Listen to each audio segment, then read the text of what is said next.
13 nga 20 personat e ndaluar nga autoritetet maqedonase të rendit lidhur me vrasjen e 12 prillit në rrethinat e Shkupit janë lënë të lirë.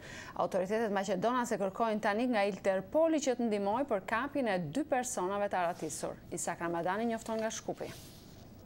Media maqedonase e afërt me pushtetin kanë nxjerrë emrat dhe fotografitë e personave të dyshuar për vrasjen e 5 fisht më 12 prill afër fshatit Smilkovc.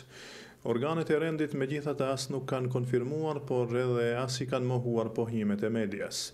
Bëhet fjalë për 2 vëllezër Afrim dhe Agim Ismailović, 32 dhe 33 vjeç nga Hasanbegu i Shkupit dhe Halil Demiri, 27 vjeç, për të cilët thuhet se janë autorët e drejt për drejt të vrasjeve. Dhe 2 persona të tjerë të akuzuar për ndihmë autorëve të vrasjes janë Fezi Haziri dhe Rami Seidi. 2 nga personat e akuzuar si autor të drejt për drejt të vrasjes ndodhen në Arati.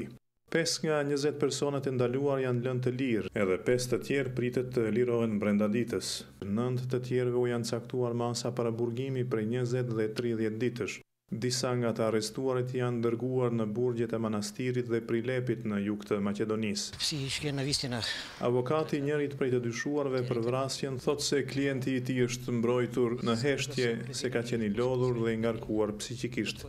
Banorët të fshatit Brez në veri të Shkupit të banuar nga shqiptarë, ndërkohë kanë njoftuar se pjesëtarë të policisë speciale kanë zbritur nga një helikopter dhe kanë bllokuar fshatin me gjas në kërkim të personave të aratisur, por nuk njoftohet për ndonjë incident. We are following very closely the process of the arrests and the investigation. Ambasadori amerikan Paul Wallers tha sot se po e ndjek nga afër procesin e arrestimeve dhe hetimeve, ndërsa ka nënvizuar rëndësinë për procedura korrekte në mënyrë që çdo kush që ta ketë bërë këtë vepër të tmerrshme, siç thaj për vrasjen e 5 fisht, të nxirret para drejtësisë. Faktorët politike shoqëror shqiptar ndërkohë pothuajse vetëm nga dita e sotme kanë filluar të reagojnë duke e cilësuar operacionin e organeve të policisë si një përpjekje për të nënçmuar dhe njollosur shqiptarët. Publikimi dhe prezantimi i aksionit nga ana e Ministrisë së Punëve të Brendshme i ngjan një konstruksioni politik.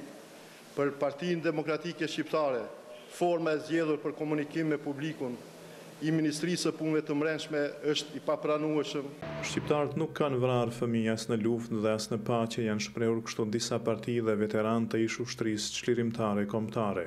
Partitë më të vogla shqiptare kërkojnë që në hetime dhe në mbrojtjen e të akuzuarve të ftohen ekspert amerikan dhe të paanshëm. Ndërkohë partitë maqedonase e kanë përshëndetur operacionin e policisë. Zhvillimet madje krahasohen nga komentatorët edhe me një rast të quajtur vreshtat e Rashtakut, kur 6 shtetas pakistanez dhe 1 indian që janë vrarë dhe akuzuar si terrorist që synonin sulme kundër diplomatëve perëndimor në Maqedoni, por që këta të fundit injoruan pretendimet e organeve të atëhershme të rendit.